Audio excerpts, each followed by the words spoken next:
మహాగణపతిం మనసా స్మరామి మహాగణపతిం మనసా స్మరామి. TR creations family అందరికీ నా హృదయపూర్వక ధన్యవాదాలు. అలాగే ఈ 28వ తారీఖు నుంచి ఇక కొత్త సంవత్సరంలోకి అడుగు పెట్టబోతూ ఉన్నాం, జనవరి 3వ తారీఖు వరకు కూడా.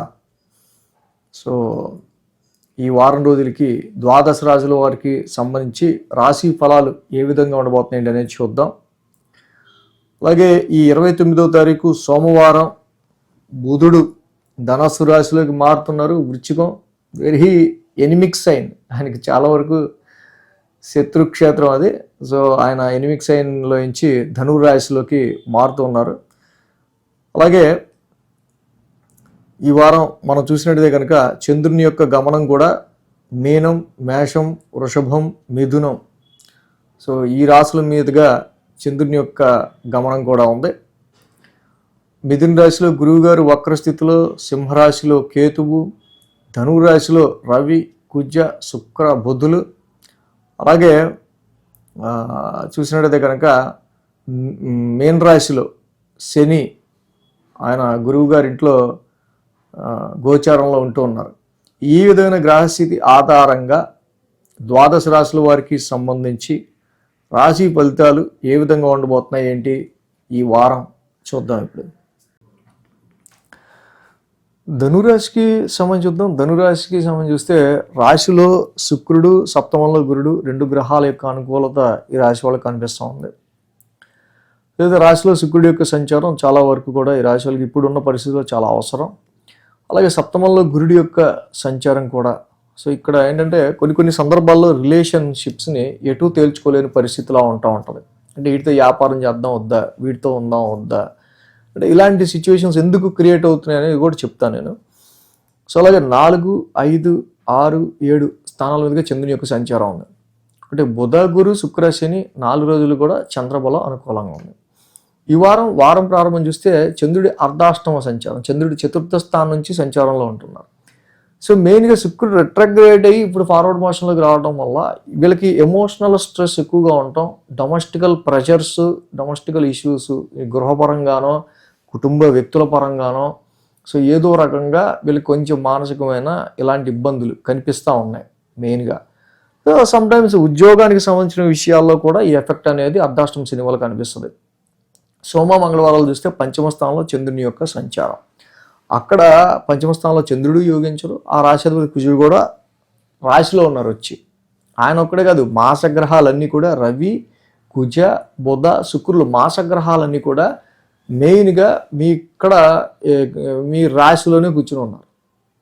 సో ఇక్కడ అన్ని గ్రహాలు కూడా మోర్ కాన్సన్ట్రేషన్ అని యువర్ రాశి. సో కాబట్టి ఎక్కువగా ఇక్కడ ఈ రాశి వాళ్ళకి ఏంటంటే కొంచెం షార్ట్ టెంపర్డ్ సిచ్యువేషన్స్, అంటే పరిస్థితులు అన్నీ కూడా వీళ్ళని బాగా ఫోర్స్ఫుల్గా ఇన్ఫ్లుయెన్స్ చేసేస్తూ ఉంటాయి. అది వ్యక్తులు చేసే ఇన్ఫ్లుయెన్స్ కావచ్చు, పరిస్థితులు చేసే ఇన్ఫ్లుయెన్స్ కావచ్చు. ఇక్కడ రవి లాంటి ఒక ఇన్ఫ్లుయెన్సివ్ ప్లానెట్, కుజుడు లాంటి ఒక అగ్రెసివ్ ప్లానెట్, డామినేటింగ్ ప్లానెట్, వీటితో పాటుగా బుధుడు ఉండటం కూడా పెద్ద అనుకూలం కాదు రాశిలో. సో దీనివల్ల ఏంటంటే మానసికమైన ఒత్తిడికి ఎక్కువ గురయ్యే ఆస్కారాలు ధనురాశి వాళ్ళకి ఎక్కువ కనిపిస్తూ ఉన్నాయి. సో ఈ అగ్రెషన్, ఈ షార్ట్ టెంపర్ ఆర్ ఈ సిచ్యువేషన్స్లో మైండ్ని ఎక్కువగా కామ్ డౌన్ చేసుకోవడానికి మీరు ఎక్కువ ట్రై చేయాలి. ఇన్ని గ్రహాలు ఎప్పుడైతే రాశిలో కూర్చున్నాయో అనవసరంగా ఆల్రెడీ బీపీ ఉన్న వాళ్ళకి ఏంటంటే రేజ్ అయిపోతూ ఉంటుంది, ఎక్కువ కోపం వచ్చేస్తూ ఉంటుంది. సో కాబట్టి ఇలాంటి సిచ్యువేషన్స్ని కొంచెం హెల్త్ పరంగా ఫ్లక్చువేషన్స్ రాకుండా ముందు మైండ్ని కూల్ చేసుకుంటే రావు. సో పరిస్థితులు చెప్పడానికి తేలిగ్గా ఉంటాయి, కానీ ఎప్పుడైతే ఇన్ఫ్లుయెన్సివ్ ప్లానెట్స్ ఇన్ని రాశిలో కూర్చున్నాయో మాసగ్రహాలు అన్నీ వచ్చి, సో మీ ఐడెంటిటీని క్వశ్చన్ చేయటం, అలాగే మీ యొక్క హెల్త్ పాయింట్ ఆఫ్ వ్యూ కావచ్చు, మీ కాన్ఫిడెన్స్ లెవెల్స్కి ఎక్కువ టెస్టింగ్ పీరియడ్గా అనిపించటం, ఇలాంటివి ఎక్కువగా వీళ్ళు ఫేస్ అయ్యే ఆస్కారాలు ధనురాశి వాళ్ళకి మనకి ఈ వారం ఎక్కువ కనిపిస్తుంది. ఎందుకంటే తర్వాత బుధ, గురువారాల్లో చంద్రుడి యొక్క సంచారం కూడా 6th హౌస్లోనే, మళ్ళీ శుక్రుడు రాశిలోనే ఉన్నాడు. వారాంతానికి చూసినా కూడా సప్తమ స్థానంలో చంద్రుని యొక్క సంచారం, గురుడు రెట్రోగ్రేషన్ ఉన్నారు, మరి గురుడు రాశిని చూస్తున్నాడు. సో ఇక్కడ అన్ని గ్రహాలు కూడా రాశినే చూస్తూ ఉన్నాయి. వారాంతానికి 1, 2, 3, 4, 5, 6 గ్రహాల వరకు రాశిని చూస్తున్నాయి. సో పక్క గురువు గారు కూడా రెట్రగ్రేషన్లో ఉండటం వల్ల ఒక బెటర్ మ్యాచ్, బెటర్ రిలేషన్,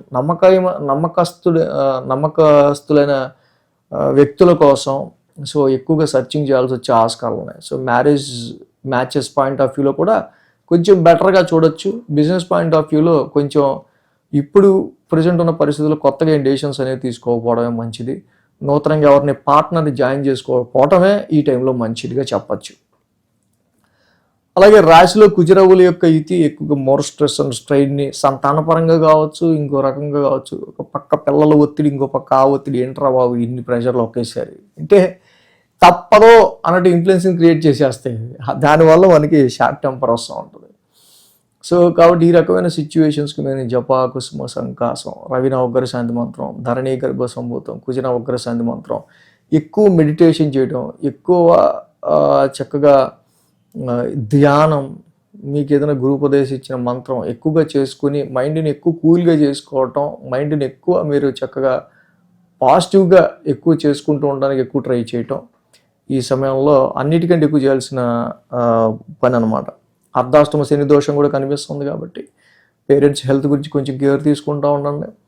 ప్రతి శనివారం శనికి కూడా తైలాభిషేకం చేస్తూ ఉండండి. ఇంకా మంచి రిజల్ట్స్ అనేవి ఉంటాయి. ఈ వీడియో కనుక మీకు నచ్చినట్లయితే లైక్ చేయండి, షేర్ చేయండి. మరిన్ని అప్డేట్స్ కోసం సబ్స్క్రైబ్ చేయడం మాత్రం మర్చిపోకండి.